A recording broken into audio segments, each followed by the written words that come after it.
Licence का इंतजार करते ही रह गए एलन मस्क।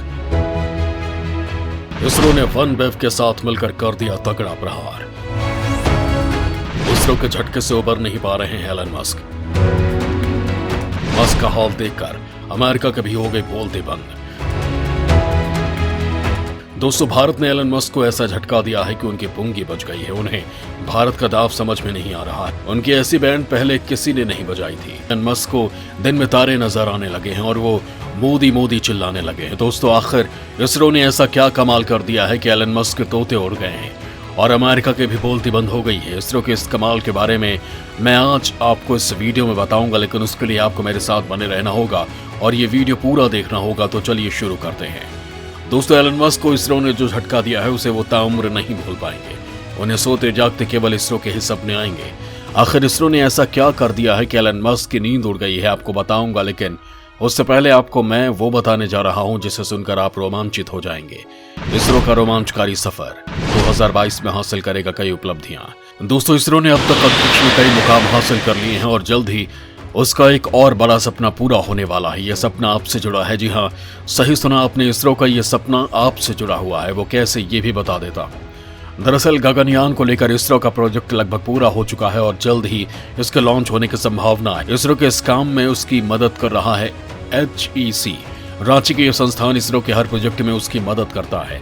HEC के इसरो प्रोजेक्ट HMBP के चीफ ऑफ प्लानिंग JP प्रसाद का कहना है कि इसरो के किसी भी मिशन की सफलता पर देश भर में जब तालियों की गूंज सुनाई देती है, तब उस गूंज की आवाज से रांची का HEC भी गौरवान्वित महसूस करता है।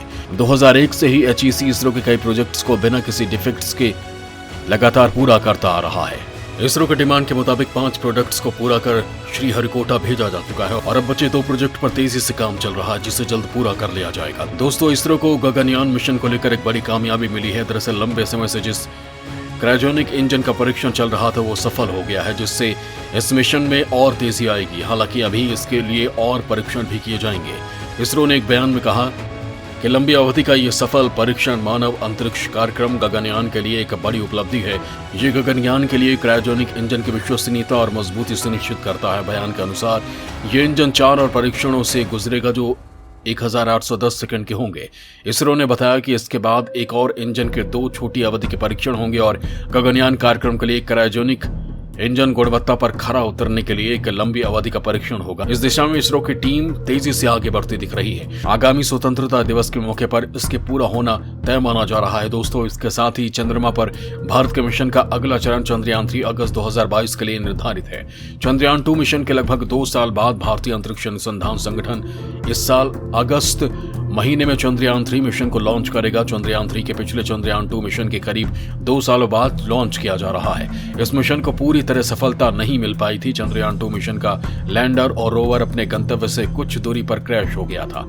हालांकि इस यान का ऑर्बिटर अब भी चंद्रमा की सतह के ऊपर मौजूद है। इसरो के द्वारा इसे भी चंद्रयान 3 मिशन में प्रयोग में लाया जाएगा।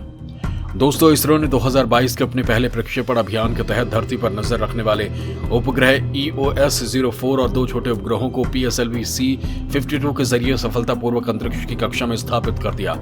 इसरो ने इसे अद्भुत उपलब्धि बताया है। सफल प्रक्षेपण की घोषणा करते हुए इसरो ने कहा कि करीब 19 मिनट की उड़ान के बाद प्रक्षेपण यान ने उपग्रहों को निर्धारित कक्षा में स्थापित किया। इसरो के telemetry tracking and command network ने बताया कि आने वाले दिनों में उपग्रह को अंतिम परिचालन की स्थिति में लाया जाएगा, जिसके बाद वो आंकड़े मुहैया कराना शुरू करेगा।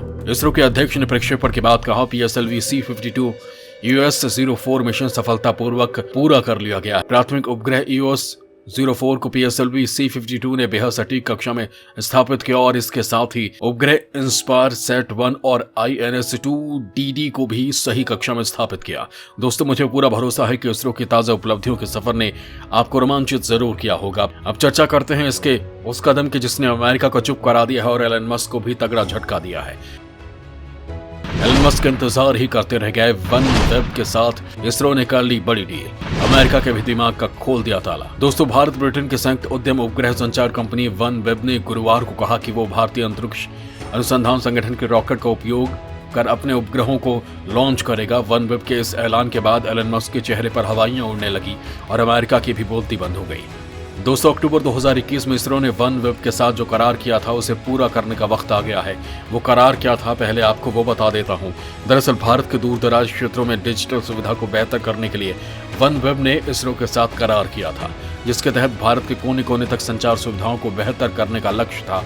समझौते के वक्त वनवेब एंटरप्राइजेस के चेयरमैन सुनील भारती मित्तल ने कहा था कि वनवेब भारतीय जमीन से उपग्रहों के प्रक्षेपण के लिए इसरो के geosynchronous satellite launch vehicle mark 3 rocket का इस्तेमाल करेगी। उन्होंने कहा था कि कई बड़े देशों ने अंतरिक्ष क्षेत्र में तेजी से प्रगति की और सरकार के मदद के बिना ये संभव नहीं है। हमारी इस नई पहल के साथ मुझे यकीन है कि अधिक से अधिक अंतर्राष्ट्रीय ग्राहक एशिया में इसरो का रुख करेंगे। एक शानदार भविष्य हमारी ओर देख रहा है। प्रधानमंत्री हमें रास्ता दिखा रहे हैं। दोस्तों, इसी समझौते के तहत भारत ब्रिटेन के संयुक्त उद्यम उपग्रह संचार कंपनी वनवेब ने गुरुवार को कहा कि वो भारतीय अंतरिक्ष अनुसंधान संगठन के रॉकेट का उपयोग कर अपने उपग्रहों को लॉन्च करेगी। कंपनी ने कहा कि यह समझौता वनवेब को अपने उपग्रह प्रक्षेपण कार्यक्रम को पूरा करने में मदद करेगा। न्यू स्पेस इंडिया के साथ पहला प्रक्षेपण 2022 में सतीश धवन अंतरिक्ष केंद्र SHAR श्रीहरिकोटा से होने की उम्मीद है। लॉन्च से वनवेब के कुल 428 उपग्रह हो जाएंगे, जो नियोजित कुल बेड़े का 66% है। इस मौके पर वनवेब के कार्यकारी अध्यक्ष सुनील भारती मित्तल ने कहा कि ये अंतरिक्ष में सहयोग के लिए एक और ऐतिहासिक दिन है। न्यू स्पेस इंडिया और वनवेब के साझा महत्वाकांक्षा और दृष्टि के लिए धन्यवाद। लॉन्च योजनाओं पर यह सबसे हालिया समझौता वनवेब के नेटवर्क के विकास में काफी गति जोड़ता है, क्योंकि हम पूरे अंतरिक्ष में एक साथ काम करते हैं। उन्होंने कहा कि अवसरों को भुनाने के लिए भारत को अपने उपग्रह प्रक्षेपण क्षमताओं में तेजी लानी चाहिए और एरोस्पेस क्षेत्र के लिए उत्पादकता से जुड़ी प्रोत्साहन योजनाओं की घोषणा करनी चाहिए। दोस्तों, भारत के इस कदम ने अमेरिका की भी बोलती बंद कर दी है।